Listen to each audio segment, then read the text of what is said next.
자, 여러분 고개 드시고 반갑습니다. 네, 2주 만에 또 여러분 뵙습니다. 자, 264페이지입니다. 오늘 기본서 264페이지고요. 네, 기타 소득세인데 어떤 건지 한번 봅니다. 우리 시험에서 중요한 양도소득세였죠. 양도소득세가 소득세법에 열거된 소득의 한 종류예요. 그래서 소득세 총설적인 얘기를 몇 가지 우리가 보고 갑니다. 시험에서는 이 소득세 총설에서는 부동산 임대업이라는 것을 제외하고서는 이제 종합문제 속에서 지문 한두 줄 나오는 뭐 그런 정도입니다. 편하게 여러분들 보시면 되는데 264페이지 제1절 소득세법 총설에서 소득세 의의를 보면요. 첫 번째 줄에 보니까 소득세는 개인의 소득을 과세 대상으로 하여 부과하는 조세이다. 그렇습니다. 법인의 소득은 법인세가 부과되고 우리 같은 자연인 개인의 소득에 소득세가 부과됩니다. 그래서 관련한 얘기들이 쭉 나오고요. 그냥 참고적으로 읽어보시는 거고 소득세 특징을 바로 봅니다. 소득세 특징을 보면 소득세는 국세고 직접세고 인세, 보통세 그러는데 여러분 직접세라는 것은 납세의무자와 세금 부담하는 사람이 일치하는 조세를 직접세라고 했고요. 그 다음에 인세라는 것은 합산과세하죠. 납세의무자 인적사항 고려해서 합산과세합니다. 그래서 1월 1일부터 12월 31일까지 발생한 소득에 대해서 전부 다 이제 합산해서 과세합니다. 그 다음에 보통세라는 것은 이 세금을 걷어서 어디다 쓸지 사용 목적이 특정되어 있지 않고 그냥 국가의 일반적인 운영 경비에 충당합니다. 그래서 이런 것들은 이제 조세 총론에서 우리가 배웠던 내용들이고 그래서 그냥 한번 말뜻만 아시면 되는 거고요. 그 다음에 이번 열거주의와 유형별 포괄주의 그랬는데 이런 것들을 여러분들 구별할 필요는 없고 소득세는 그 소득의 종류가 법에 열거가 되어 있습니다. 그 열거된 종류를 제가 좀 소개해드리면 여기 한번 보세요, 여러분들.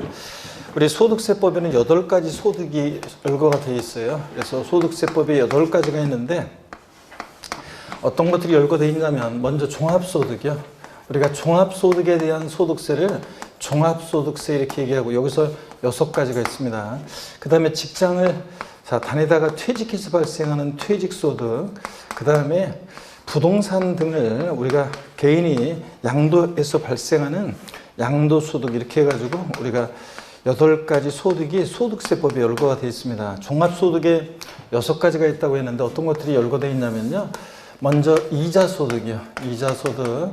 그 다음에 배당소득, 또 사업소득, 근로소득, 그 다음에 연금소득, 그 다음에 기타소득 이렇게 해서 6가지가 종합소득에 열거가 되어 있습니다. 근데 우리 시험은 종합소득 중에서도 다른 건 시험과 관계없고 이 사업소득이 우리 시험범위예요. 사업소득이. 근데 이 사업소득에는 또 종류가 여러 가지가 있는데 그 중에서 우리 시험에서 제일 중요한 우리 시험에서 사업소득은 부동산 관련 사업소득만 우리 시험범위인데 부동산을 보유 중에 대여, 임대에서 발생하는 임대업을 통한 소득이 있고요. 부동산을 사업적인 목적을 갖고 팔아요. 매매업을 통한 소득이 있고 또 주택을 신축해서 판매하는 건설업을 통한 소득이 있습니다. 그래서 이게 부동산 관련 사업소득 얘네들이 우리 시험범인데 우리 시험은 부동산 매매업과 건설업은 그냥 의의 정도만 아시면 되는 거고요. 이 임대업을 중심으로 시험 문제가 한 문제가 출제됩니다. 21회 시험부터 해서 25회까지 한 4년 나오다가 26, 27 안 나오다가 28회 시험 때 나왔어요. 그리고 29, 30 안 나오다가 30일에 작년에 또 시험 문제가 나왔습니다. 그래서 한 문제가 가끔씩 나오는 부분이고 요 임대업과 관련한 것은 다음 심화 과정에서 우리가 이제 공부할 거고요. 그래서 부동산 관련 사업소득은 심화 과정에서 공부하고 이번 순환까지는 양도소득세를 중심으로 우리가 시험 대비를 하는데 시험 문제는 양도소득세에서는 대여섯 문제가 출제가 되고 얘가 이제 중요한 거고요. 자, 양도소득이나 사업소득이나 똑같이 우리 같은 개인이 부동산을 팔아요. 그래서 발생한 소득에 과세하는 건데 차이점은 뭐냐면 양도소득은 사업성 없이 파는 거고요. 사업성 없이. 근데 부동산 매매업 사업소득은 사업성을 가지고 팔아요. 그래서 사업성 여부에 따라서 양도소득과 사업소득이 구별됩니다. 똑같은 개인이 부동산을 파는데 사업성을 가지고 팔면 사업소득이고 사업성 없이 팔면 양도소득이고 그렇습니다. 그래서 소득의 종류 제가 소개해드렸고요. 열거된 소득들. 그래서 열거주의, 포괄주의, 유형별 포괄주의 이런 거는 여러분들이 볼 필요 없고요. 자, 265페이지 보면 종합과세, 분류과세 이런 것들이 나와요. 이게 이제 뒤에도 또 설명이 돼 있어요. 그래서 뒤에 소득세 과세 방식에 관한 건데 이게 소득세 과세 방식이 소개가 되어 있습니다.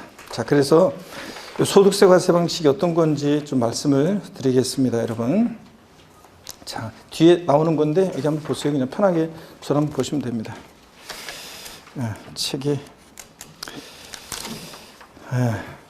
269페이지에 보니까 소득세 과세 방식이라는 게 나와요. 그래서 과세 대상 소득과 과세 방법, 그래서 269페이지에 소득세 과세 방식이라는 게 나오는데 이게 어떤 건지 제가 한번 설명을 드려볼게요. 여러분 여기 보세요. 소득세 과세 방식이라는 게 어떤 거냐면 이런 겁니다. 소득세 과세 방식 보시면 소득세를 과세하는 방식에는요 3가지가 있어요. 자, 종합과세라는 게 있는데 종합과세. 이 종합과세 방식이라는 것은 어떤 거냐면 소득을 그 소득 종류에 관계없이요. 소득 종류에 관계없이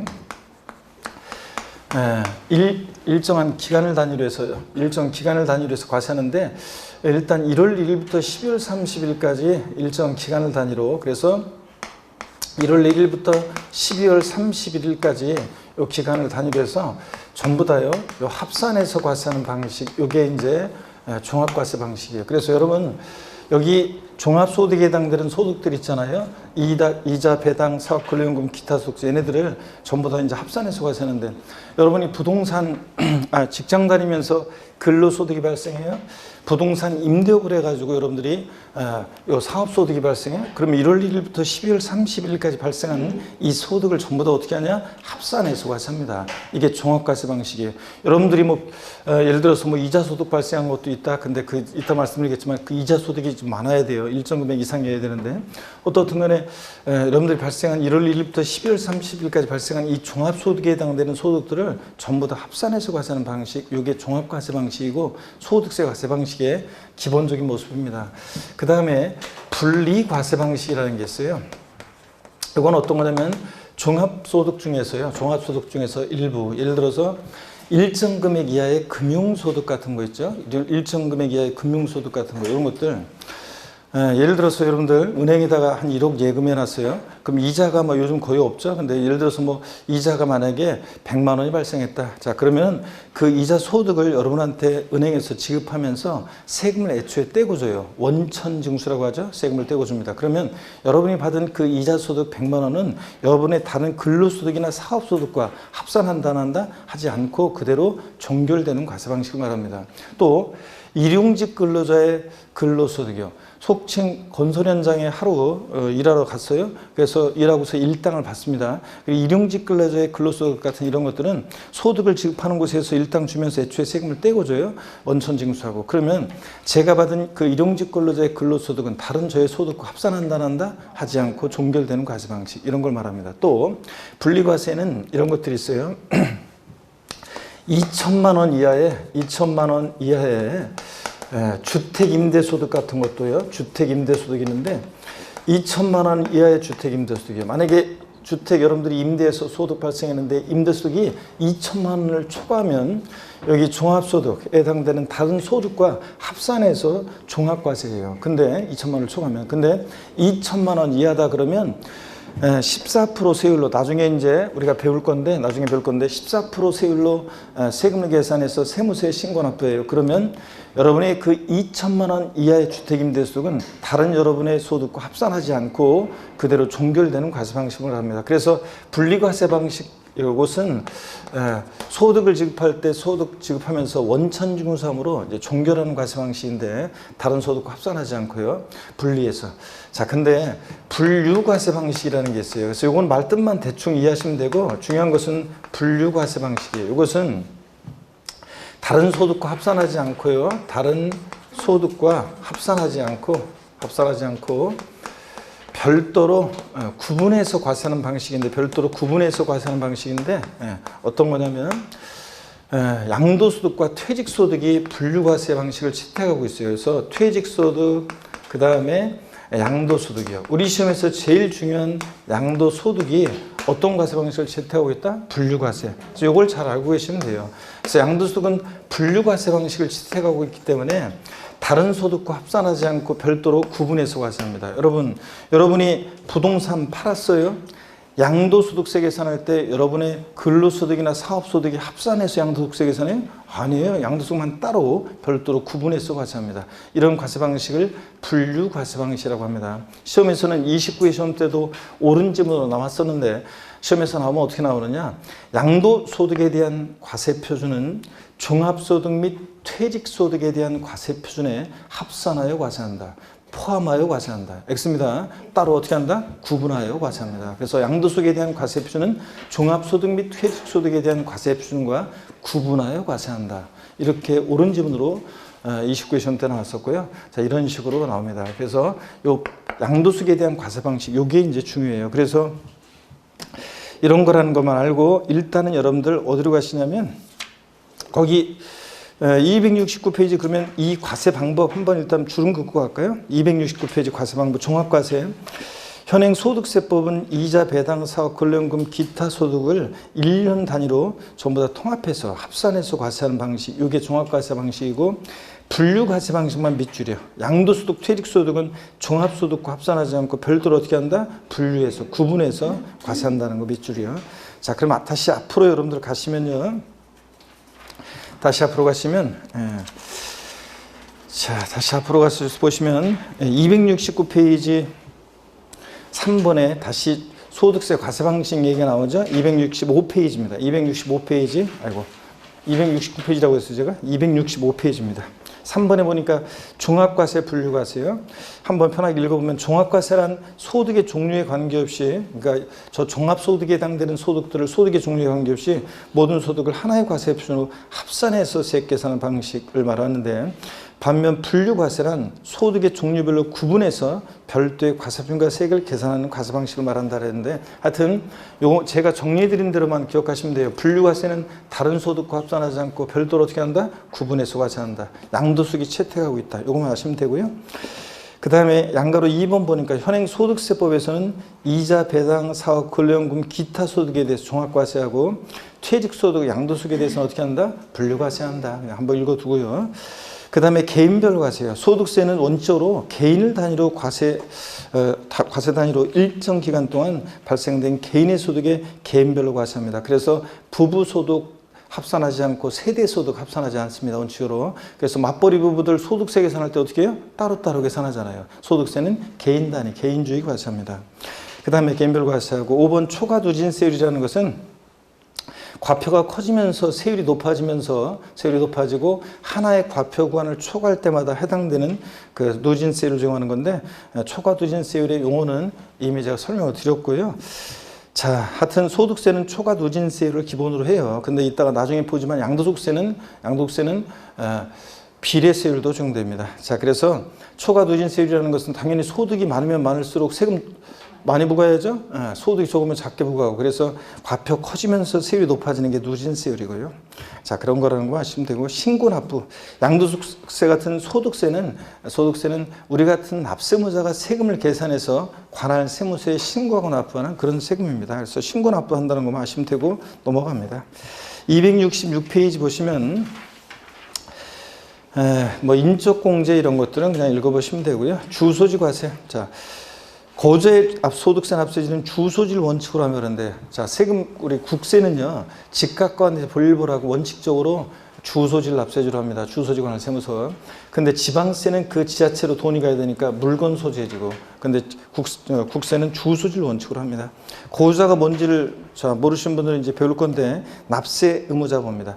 소득세 납세 의무자는 우리 같은 개인인데요. 이 개인을 고유자와 비고유자로 나눠요. 그래서 납세 의무의 범위를 달리하고 납세지를 달리합니다. 그래서 자, 고유자와 비고유자의 구별을 보셔야 되는데, 개인을 고유자, 비고유자로 나눠서 납세 의무의 범위, 납세지를 달리하는데, 먼저 고유자라는 것은 뭐냐? 판정 기준을 보면요, 국적이나 외국 영주권 취득 여부는 관계없어요. 대한민국 국적 갖고 있어도 비고유자가 될 수 있고요, 또 외국 국적 갖고 있어도 고유자가 될 수 있습니다. 왜냐? 주소, 거소로 판정합니다. 고유자, 비고유자는. 그래서 고유자라는 것은 판정 기준을 보세요.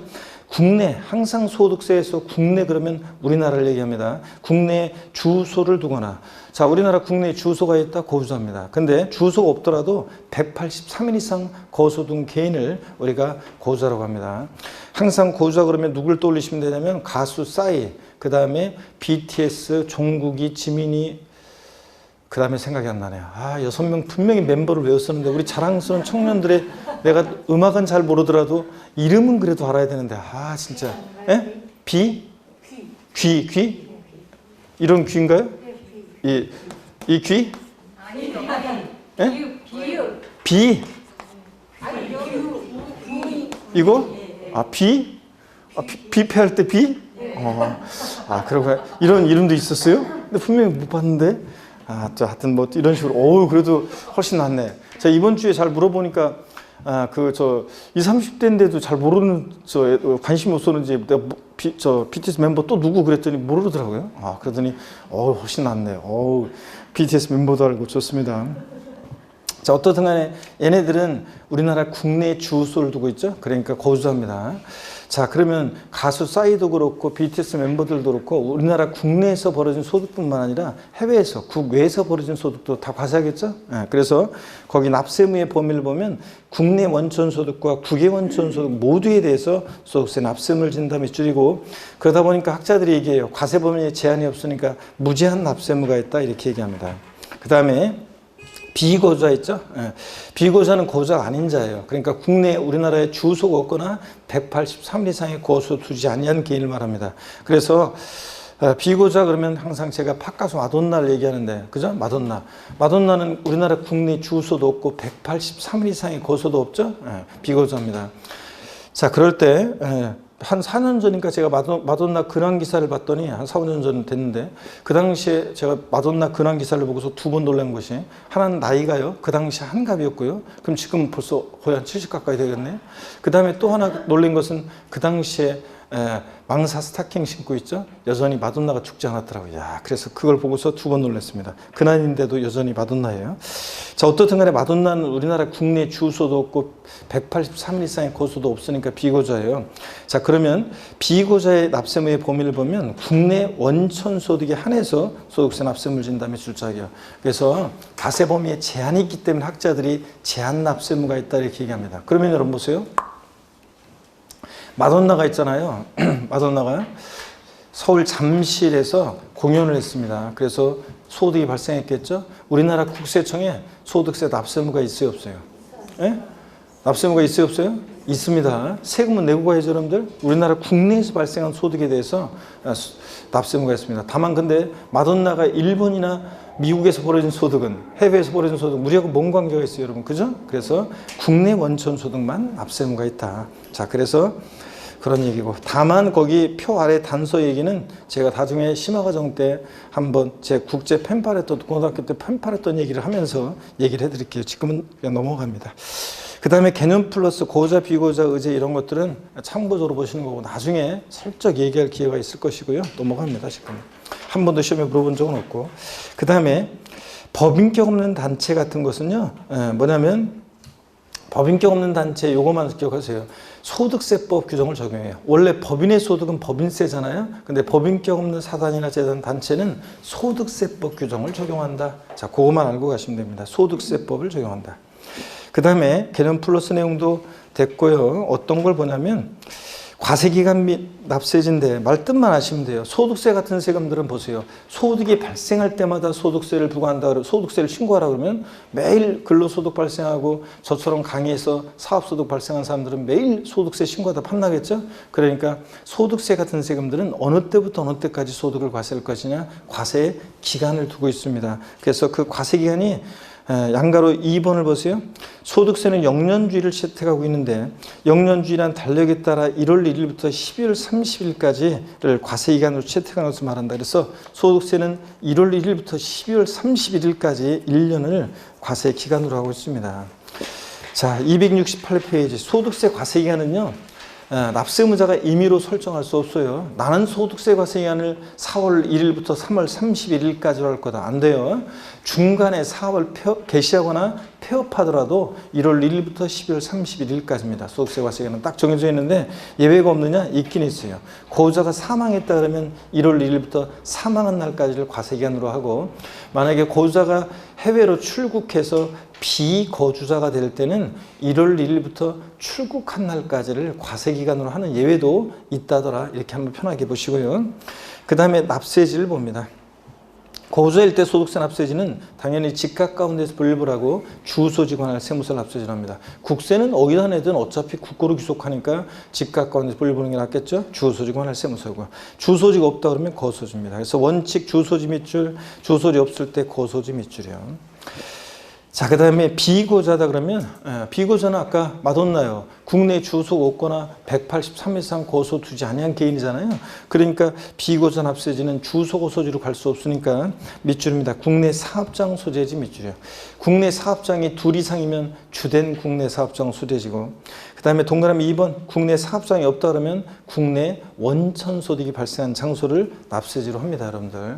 물론 이제 종합부동산세는, 종합부동산세 납세지는요, 거주자일 때 원칙적으로 주소지인데, 종합부동산세. 근데 작년 시험에도 나왔지만 종부세는 원칙은 거주자일 때 주소지인데, 비거주자일 때 종합부동산세 납세지요, 국내 사업장이 있으면 사업장 소재지, 사업장이 없으면 국내 원천 소득이 발생하는 장소. 근데 그것도 없을 때 종합부동산세는 비거주자일 때 예외적으로 그 주택이나 토지 소재지를 납세지로 해요. 작년 시험에도 나왔었는데, 그래서 마돈나가 만약에 경기도 광명시에 부동산이 있어요. 근데 마돈나 비거주자가, 근데 마돈나가 국내 사업장이 없어요, 우리나라에. 그 다음에 국내 원천 소득도 없어요. 그냥 부동산만 갖고 있어요. 그러면 종합부동산세 납세지는 어디로 가느냐? 그 부동산, 토지나 주택 소재지를 납세지로 합니다, 여러분. 그래서 그 종합부동산세에서는 예외적으로 비거주자일 때 부동산 소재지로 가기도 한다는 거 참고적으로 보시고, 하여튼 원칙적으로는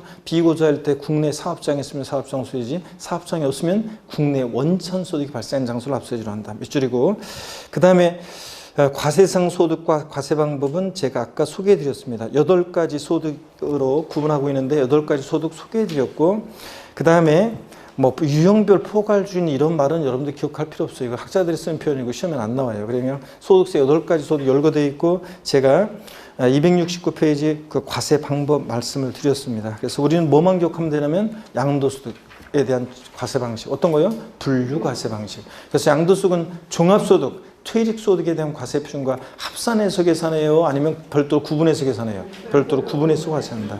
요것만 여러분이 잘 알면 돼요. 그래서 시험에 의미가 있는 것은 지금 소득세 총설에서는 거주자냐 비거주자냐의 의의를 알고, 거주자냐 비거주자냐에 따라서 과세 소득의 범위, 거주자다 국내 국외소득 다 과세하고, 비거주자면 국내 원천소득만, 그리고 납세지 정도를 여러분이 기억하시면 되고, 시험에 의미가 있는 것은 그 다음에 분류과세, 양도소득은 다른 소득과 합산하지 않고 별도로 어떻게 한다? 구분해서 과세한다. 이것만 기억하면 돼요. 나머지는 다 그냥 쓸데없는 거예요. 쓸데없다기보다는 다 잡다한 거고 배경적인 거고 넘어갑니다. 270페이지 아까 분리과세 방식도 제가 소개해드렸었죠. 분리과세라는 것은 일정 금액 이하의 이자소득이라든가 또 일용직 근로자의 근로소득이라든가 뭐 여러 가지 일정 금액 이하의 연금소득이나 기타 소득 중에서 일부는 종합과세, 합산과세하지 않고 원천징수함으로 과세를 종결시키는 방식을 말한다고 했습니다. 은행에서 이자 소득을 지급하면서 애초에 세금 원천징수 떼고 줍니다. 그러면 저의 그 이자 소득은 다른 소득과 합산한다 안 한다? 안 합니다. 일정 금액 이하의 금융소득이라든가 또 일용직 근로자의 근로소득, 또 여기는 안 나왔지만 제가 주택임대소득 2천만 원 이하의 주택임대소득은 14% 소득세 세율로 따로 신고 납부하면 다른 소득과 합산하지 않고 이렇게 과세가 종결됩니다. 이런 걸 말합니다. 말뜻만 하시면 되고요. 그 다음에 기타 부동산 관련 소득세, 그래서 우리가 이제 건설업이 나오고 우리 교재에서 그 부동산 매매업이 나오고 부동산 임대업이 나오는데 273페이지 부동산 임대 사업소득이요. 273페이지. 자, 부동산 임대업 이게 어떤 거냐? 부동산 임대업 어떤 거냐? 임대 관련 사업소득에 대해서 제가 이제 심화과정 때 다음 순환에서 제가 소개해 드릴게요. 오늘은 여러분들이 넘어갑니다. 다음에 보시고. 어디로 가시냐면 쭉 넘어갑니다. 쭉 넘어가서 양도소득세로 우리가 가겠습니다. 양도소득세로요. 자, 책을 넘길 때, 예전엔 책을 넘길 때 책이 안 넘어가면 손에다가 침을 딱 발라가지고 이 책을 넘겼거든요. 근데 요즘은 침 바르면 안 되잖아요, 여기다. 그러다 보니까 저 책이 잘 안 넘어가요, 지금 요새. 자, 283페이지입니다. 여러분, 283페이지 양도소득세입니다. 자, 양도소득세는 여러분요, 어떤 세금이냐, 한번 보시면, 뭐 저쪽 지우고 볼까요? 양도소득. 소득의 종류를 여러분들이 외울 필요는 없고요, 요거. 자, 이렇게 돼 있다는 것만 보시면 되고, 양도소득세를 좀 소개해 드리겠습니다. 여러분 보시면요, 양도소득세는 우리 시험에서 제일 중요한 세금이죠. 양도소득세. 우리 같은 개인이 부동산 등을 양도해서 발생하는 소득, 사업성 없이 양도해서 발생하는 소득에 대해서 부과되는 건데, 대여섯 문제가 출제가 되고 제일 중요합니다. 양도소득세는 어떤 성격의 세이냐, 자, 공부하고요. 또 양도소득세는 과세 대상, 어떤 것을 양도했을 때 양도소득세가 부과될 것인지, 또 양도소득세는 양도에 부과하는 세금이잖아요. 그러니까 양도라는 것이 도대체 뭐냐, 양도의 개념과 유형이요, 이런 것들. 그랬을 때 여러분 보세요. 양도소득세요, 요 과세 대상과 양도의 유형, 양도에 해당하는 것은 해당하지 않는 것은, 시험에서는 다음 중 양도소득세 과세 대상인 거 아닌 거 물어보고, 또 다음 중 소득세법상 양도에 해당하는 것은 해당하지 않는 것은, 이런 식으로 물어봐요. 또는 다음 중 양도소득세가 과세되는 경우, 과세되지 않는 경우, 이렇게 막 이런 식으로 얘네들을 물어보는데, 시험은 2, 3년에 한 번씩 이렇게 나오고 있습니다. 어떨 때는 각각 한 문제씩 나오기도 하고, 어떨 때는 묶어서 나오기도 하는데, 여러분은 올해 각각 한 문제씩 나오길 바라야 돼요. 왜냐하면 여기서 문제가 나오면 문제 지문이 짧고 더 쉽습니다. 그렇기 때문에 어렵지 않기 때문에 여기서 문제 나오기를 바라셔야 되고요. 자, 그래서 하여튼 얘네들 올해는 과세상 양도의 개념 유형에서 나올 가능성이 또 상당히 높기 때문에 잘 보셔야 되고요. 그 다음에 양도소득세, 양도 또는 취득의 시기, 어느 때를 양도 시기로 하고 취득 시기로 하는지, 여기에 왜 시험에서 또 의미가 있냐면요, 또 내용적으로 그렇고, 양도소득세는 보유기간이 굉장히 중요해요. 보유기간 판정이 몇 년 보유했느냐에 따라서 세금이 과세가 되기도 하고, 또 세금을 한 푼도 안 낼 수도 있고, 세금이 과세가 되더라도 보유기간에 따라 달라지는데, 우리가 흔히 보유기간 그러면 당해자산 취득일로부터 양도일까지를 우리가 보유기간이라고 해요. 그래서 이 보유기간 판정의 의미가 있습니다. 어느 때를 취득일로 하느냐, 양도일로 하느냐에 따라서 보유기간이 달라지기 때문에. 그래서 양도 및 취득 시기도 한 2년에 한 번씩, 3년에 한 번씩, 2, 3년에 한 번씩 이것도 출제가 되는 그런 부분입니다. 또 올해 잘 보셔야 됩니다. 최근에 독립화 문제로 또 안 나왔기 때문에. 또 양도소득세요, 계산 과정. 양도소득세를 계산하는 과정에서 많은 중요한 논점이 있어요. 그래서 여기 양도세 계산 과정에서 시험 문제는 두세 문제가 매년 출제가 되고 있는데, 양도소득세가 어렵다 그러면 어디가 어려운 거냐, 여기가 어려운 거고요. 그래서 양도세 계산 과정이 중요합니다.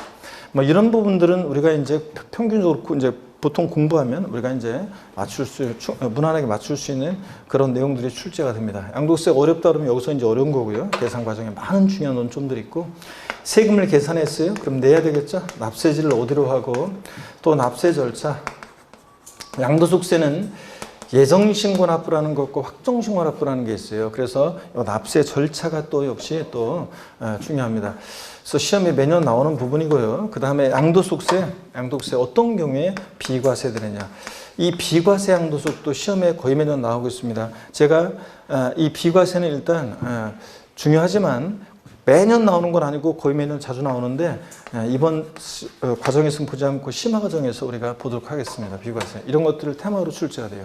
양도소득세는 6문제가 나온다 그러면 한 3문제 정도는 그냥 무난히 맞출 수 있는 그런 내용입니다. 근데 한 2문제, 많게는 3문제가 좀 까다롭게 출제되는데, 특히 이제 계산 문제, 계산 사례 문제가 세법은 한 문제가 나오는데, 양도소득세에서만 나오는 건 아니고 뭐 다른 데서도, 세목에서도 나옵니다. 취득세라든가 뭐 재산세나 종부세에서도 나오기는 하는데, 양도소득세가 계산 문제가 가끔씩은 작년 같은 경우에는 한 번도 안 나왔던 부분에서 계산 사례 문제가 계산식 문제를 또 물어봤는데 전제 조건을 잘못 따라가지고 모두 정답 처리가 됐어요. 그래서 작년에 그 계산 문제는 대부분 그냥 저 안 배운 내용이고 대부분 저 구석에서 나온 거라 대부분 다 틀렸는데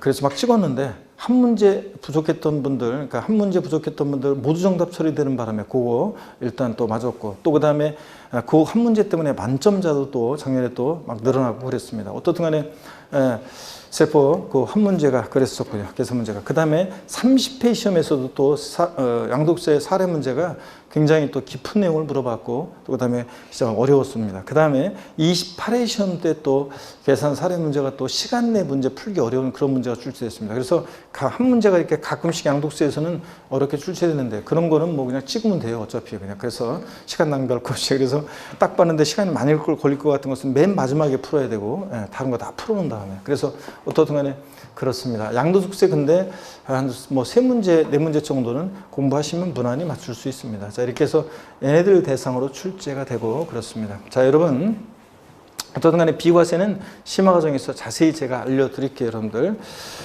자, 그리고 늦게 오신 분들은 지금 중간에 오시고 막 그런 분들 계시는데 그런 분들은 반드시 세법은 그 1월달 다음에 우리가 다음에 제 세법 수업 되기 전에 1월달 조세 총론 부분 강의한 내용을 반드시 인강을 수강하고 오셔야 되겠습니다, 여러분들.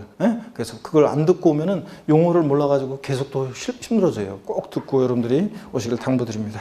283페이지 양도소득세 총설 의미 특징에서 의의는 제가 한번 읽어볼게요. 양도소득세란요, 우리 같은 개인이 사업성 없이, 즉 비사업적으로 사업성 없이 부동산 등을 대가를 지불하고 양도함으로 인하여 발생하는 소득, 그러니까 대가를 지불하고 하기보다는 대가를 받고요, 양도함으로 발생하는 소득에 부과하는 그런 분류과세 소득에 해당하는 국세이다 그랬습니다. 하여튼 양도소득세는 이거예요. 우리 같은 개인이 사업성 없이 양도함으로 발생하는 소득에 부과하는 그런 세금입니다. 자, 그 다음에 특징을 보시니까 여러분요, 국세고요, 그 다음에 직접세, 납세무자와 세금 부담하는 사람이 일치하는 직접세고 또 인세입니다. 납세무자의 인적상을 고려해서 합산과세하는데요. 어떤 얘기냐? 1월 1일부터 12월 31일까지 과세 기간 동안에 어떤 양도자가 1월 달에도 부동산 팔고 5월 달에도 팔고 10월 달에도 팔아요. 그러면 그 양도소득을 전부 다 어떻게 하냐? 합산해서 과세합니다. 이게 인세입니다. 그래서 양도세는 합산과세한다. 1월 1일부터 12월 31일까지 양도소득을 전부 다 합산해서 과세하고요. 양가로 보면 분류과세는 아까 말씀드렸죠. 양도소득은 종합소득이나 퇴직소득에 대한 과세 중과 어떻게 한다? 별도로 구분해서 과세합니다, 여러분들. 자, 그 다음에 양도소득세 과세소득의 범위는 열거주의를 취한다는데 법에 열거된 자산을 양도했을 때만 과세가 되고요. 양가로 4번 나중에 배울 오늘 이따 마지막에 배울 건데 양도세는 신고 납부하는 세금인데 우리 같은 납세무자가 세금을 계산해서 계산된 세금을 관할 세무서에 신고 납부하는데 예정신고라는 게 있고 확정신고라는 게 있습니다. 그래서 이게 어떤 건지 또 우리가 배울 거고요. 그 다음에 세율은 초과 누진세율, 비례세율 다 적용되고요. 분할 납부 허용됩니다. 양도소득세는 종부세나 양도소득세는 물납은 안 돼요. 근데 분할 납부는 됩니다. 일시불 납부 원칙의 예외로서 세금을 나눠낼 수도 있습니다. 그래서 분할 납부 허용되고요. 그 다음에 양도소득세 이제 과세 대상입니다. 어떤 것을 양도했을 때 양도세 부과될 것이냐? 자, 요거를 한번 이제 볼 건데요. 거기 다만 283페이지 거기 보조단의 오른쪽에 보니까 두 번째 거를 한번 볼게요. 두 번째 걸 보니까 납세의무자에서 소득세법상의 고자와 비고자가 된다. 공동으로 소유한 자산에 대한 양도소득 금액을 계산하는 경우에 해당 자산을 공동으로 소유한 각 거주자가 납세금을 진다 그랬는데 포인트는 각 거주자가 각각 납부할물을 진다는 얘기인데요. 여러분 부부 공동 명의 재산을 양도하더라도 양도세 계산은 각각 계산해요. 제가 나중에 이제 양도세 계산 과정을 배우고 그러면 부부 공동 명의 재산은 양도세는 어떻게 계산하는지 제가 알려드릴 건데 어떻든 간에 공동 명의 재산을 양도하더라도 각각 계산합니다. 그래서 여기서 공동으로 소유한 자산 양도금액 계산할 때 어떻게 한다? 각 거주자가 각각 계산해서 각 거주자가 납세금을 진다. 일단 한번 밑줄 그어놓으시고 넘어갑니다. 자, 그 다음에 과세 대상 있잖아요. 283페이지 과세 대상. 어떤 것을 양도했을 때 양도세 부과가 되느냐. 반드시 알고 있어야 되고, 이 과세 대상에다 큼지막하게 별표 2개 하시고 한번 보겠습니다. 양도세 대상은요.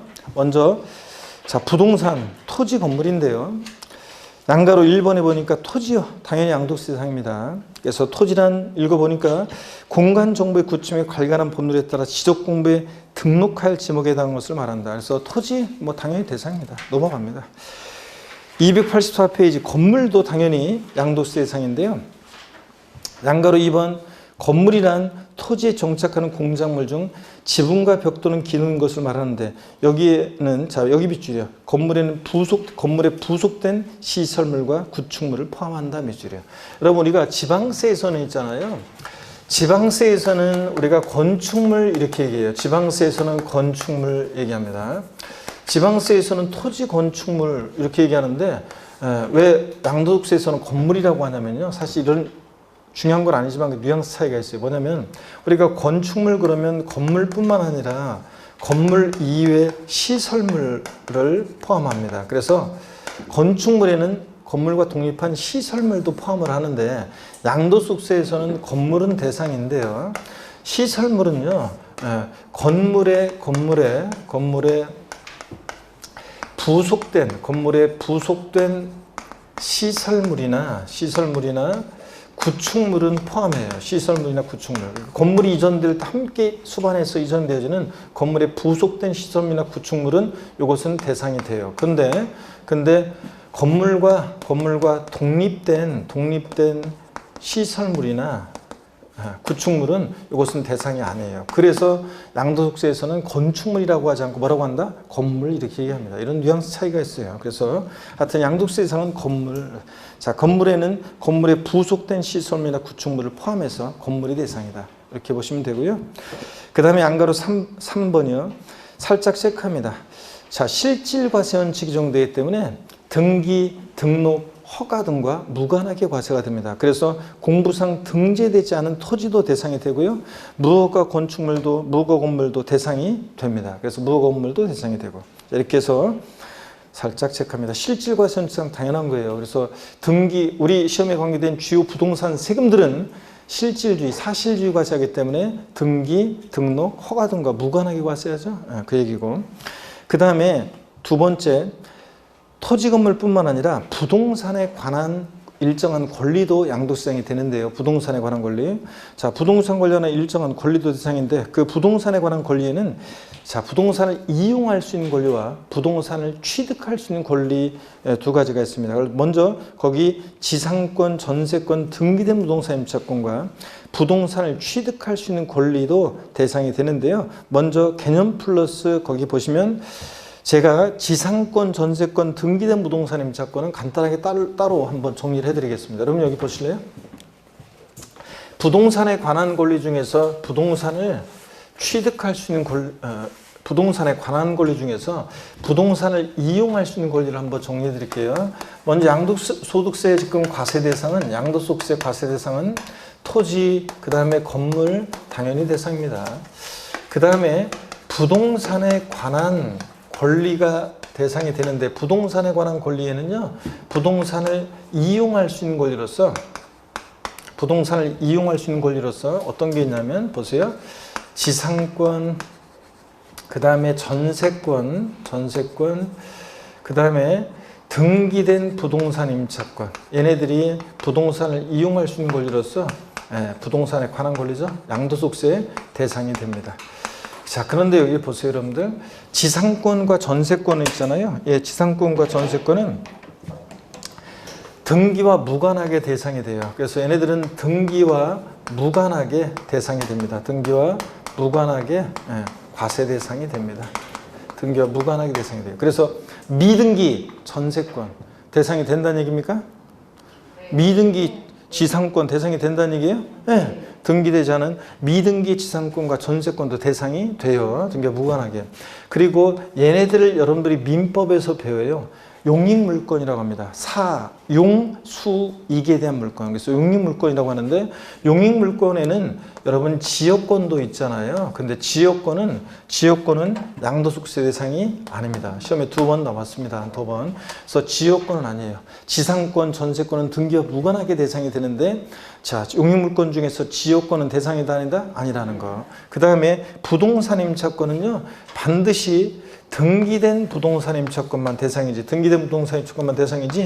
미등기 부동산 임차권은 이것은 대상이 아닙니다. 미등기 부동산 임차권 아니에요. 반드시 등기된 것만 대상이죠. 왜냐하면 부동산 임차권은 채권이잖아요. 얘네들은 민법에 배웁니다. 물권이고 얘네들 채권이기 때문에 부동산 임차권은 반드시 등기된 부동산 임차권만 대상이지 등기되지 않은 부동산 임차권은 대상이 아닙니다. 자, 그래서 여러분요, 어떤 게 있냐면 점포 임차권이라고 있어요. 그러니까 점포 임차권이라는 것은 상가 임차인의 지위로서의 권리인데 점포 임차권, 이것은 법률적 용어는 아닌데요. 점포 임차권은 대상이 아니에요. 자, 여러분 보세요. 그러고 보니까 우리 저기는 당구장 가보셨어요? 당구장 보셨고, 당구는 치실 수 있어요? 네. 오, 이제 어른 BTS도 알고 막 원능이구만. 모르는 게 없구만.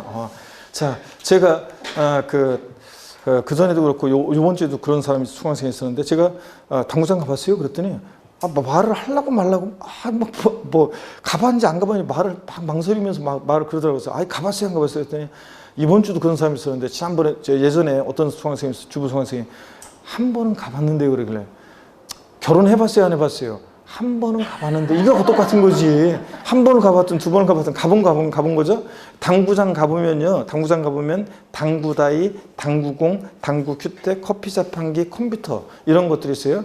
이런 시설을 권리금을 받고 다른 임차인한테 넘겨요. 당구장 운영하는 임차인이. 그러면 그런 것은 우리가 흔히 권리금에 대한 것은 기타 소득세 대상입니다. 왜냐하면 제가 언급한 거에 부동산에 관한 게 있어요. 당구다이, 당구공, 당구큐대, 커피 자판기, 컴퓨터 없잖아요. 그렇기 때문에 점포 임차권이라고 해서 이 권리금에 대한 것은 상가 임차인의 지위 권리금에 대한 것은 이것은 기타 소득세 대상이지 양도세 대상이 아닙니다. 또 여러분 보세요.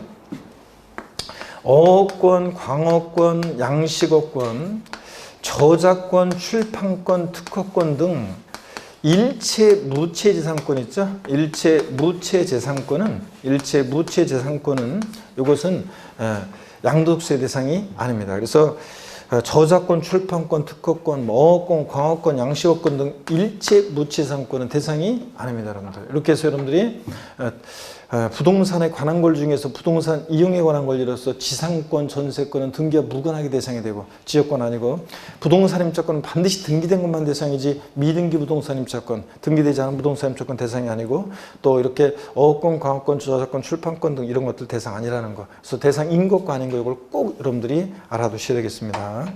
또 부동산에 관한 권리에는 부동산을 취득할 수 있는 권리라는 게 있어요. 부동산을 취득할 수 있는 권리라는 게 있는데 이게 어떤 건지 한번 보도록 하겠습니다. 부동산을 취득할 수 있는 권리가 있는데요.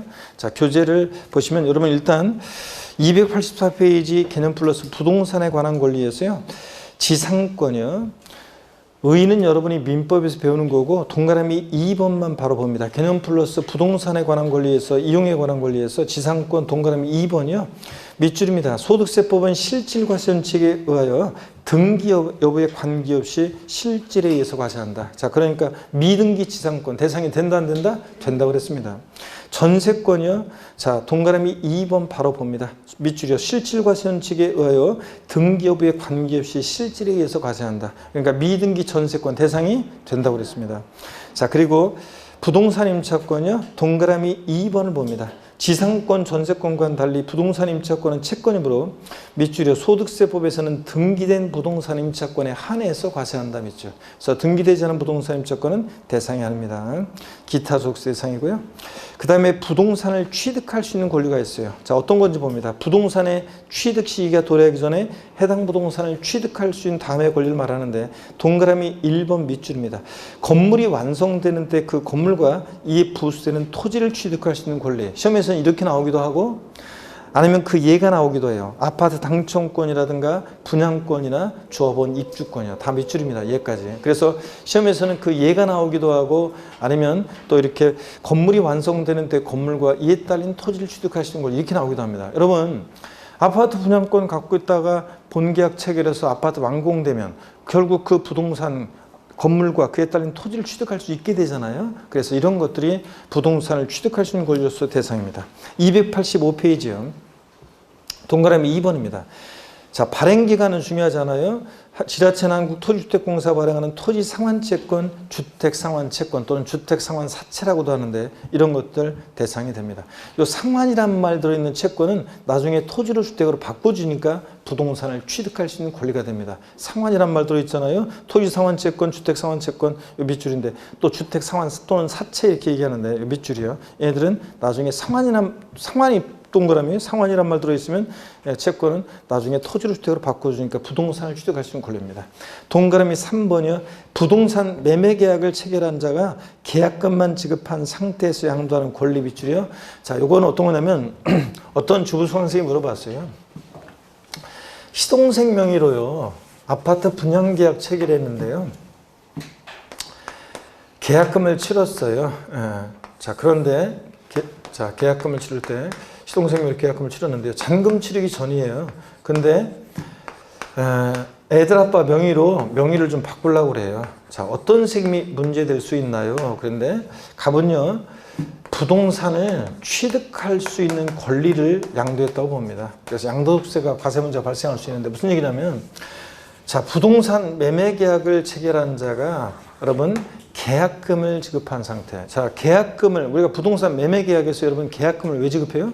계약금을 지급한 자가 지급하지 않은 자보다 우선적으로 그 계약을 완성시켜서 부동산을 취득할 수 있는 지위, 권리를 갖게 되니까 우리가 계약금을 치르는 거잖아요. 그죠?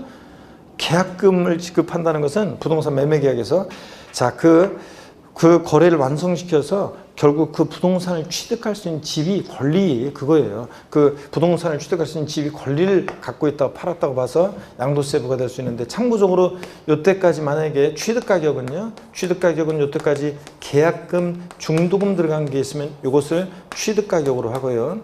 그 다음에 양도가격은 여기다가 프리미엄 얹어서 팔았다 그러면 이 프리미엄 상당액에 대해서 양도세 부과되는 거예요. 우리가 분양권이나 다 이런 것들 다 프리미엄 받고 넘기면 그 프리미엄 상당액에 대해서 양도세가 부과되는 겁니다. 이런 것들은 다. 자, 그래서 그런 얘기를 하는 거. 자, 그래서 부동산 매매 계약을 체결한 자가 계약금만 지급한 상태에서 양도하는 권리 이런 것도 대상이 된다. 다 시험 지문에 나왔던 거예요. 동그라미 1, 2, 3번. 그 다음에 4번, 5번은 그냥 참고입니다. 주택 청약예금 증서. 불법이잖아요. 거래하는 거, 이런 거. 근데 불법이든 뭐든 우리 세법은 항상 기억하세요. 이게 불법이잖아요. 거래가 금지잖아요. 근데 어떻든 간에 이런 것을 거래를 해서 만약에 거래를 해가지고 프리미엄이 붙고 막 거래를 해가지고 소득이 발생하면 우리 소득이 있는 곳에 그게 불법이든 합법이든 우리 조세 부과의 원칙은 뭐냐면 소득이 있는 곳에 과세가 있다 그런 얘기입니다. 그래서 뭐 그런 건데 4번, 5번은 옛날 얘기고요. 동그라미 1, 2, 3번만 정확히 알아두시면 됩니다. 1, 2, 3번만. 그 다음에 기타 자산 보겠습니다. 그래서 우리 이제 양도세 대상에 기타 자산이라는 게 있어요. 그래가지고 자, 기타 자산이 있는데 어떤 것들이 양도세 대상에 이제 기타 자산이 있는지 쭉 제가 소개를 해드리려고 하는데 시간이 맞는 건가요? 네? 시간이 맞아요? 50분이 맞아요? 네? 아, 그렇구나. 오늘 처음 온 사람도 있다고 하고 그래서 제가 천천히 배경적인 걸 소개했더니 시간이 많이 갔구만. 잠시 쉬었다가요. 285페이지 양도세 과세 대상 기타 자산부터 소개해 드리겠습니다. 잠깐 쉬겠습니다.